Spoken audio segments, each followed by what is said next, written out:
ng bayan, maasahan anumang panahon.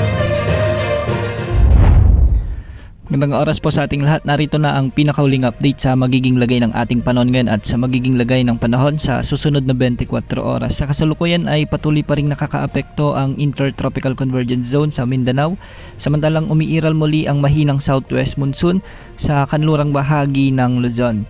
Dahil nga sa pag-iral ng Intertropical Convergence Zone o ITCZ ay magiging maulap ang mga kalangitan na may mga kalat-kalat na pagulan at pagkidlat pagkulog sa malaking bahagi ng Zamboanga Peninsula, sa may Caraga Region, Northern Mindanao, Davao Region at Negros Island Region. Makikita nga natin sa ating satellite animations na may mga kaulapan dito, kaya posible pa rin ang banta ng mga pagbaha o pagguho ng lupa, lalo na kung may mga katamtaman hanggang sa kung minsan ay malalakas na pag-ulan. Samantala, dahil nga sa habagat o mahinang southwest monsoon ay magiging maulap din ang mga kalangitan na may mga kalat-kalat ding pagulan at thunderstorms sa Palawan at Western Mindanao. Ang mga lugar na ito ay pinapayuhang maging alerto sa banta ng mga pagbaha o pagguho ng lupa, lalo na kung may mga katamtaman at minsan ay malalakas ding pag-ulan.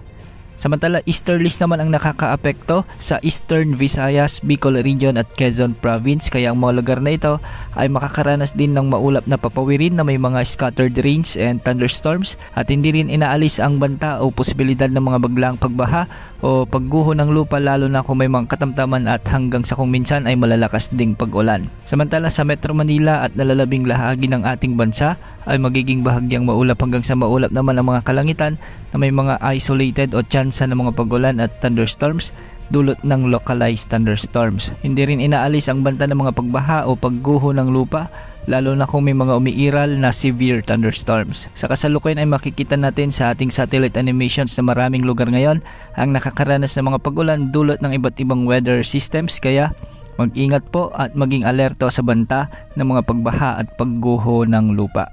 Samantala, umiiral ngayon ang habagat, ngunit sa mga susunod na linggo ay posibleng mas malakas pa ang pagbugso nito, kaya maraming lugar sa western parts ng ating bansa ang posibleng makaranas ng mga malawakang pag-ulan dulot ng papalapit na malakas na pagbugso ng habagat. Ayon sa ginagamit nating wind model ay posibleng umiral o unti-unting lalakas ang habagat sa huling linggo ng Hunyo at mas malakas ang pagbugso nito sa unang linggo ng Hulyo. Ngayon pa man ay pinapayuhan na natin ang ating mga kababayan na maghanda sa magiging posibleng epekto ng pagbugso ng habagat sa mga susunod na araw o linggo. Sa kasalukuyan ay wala rin tayong namomonitor na LPA o bagyo na posibleng makaapekto sa ating bansa sa susunod na 3 hanggang 5 araw. Yan muna ang update sa lagay ng panahon.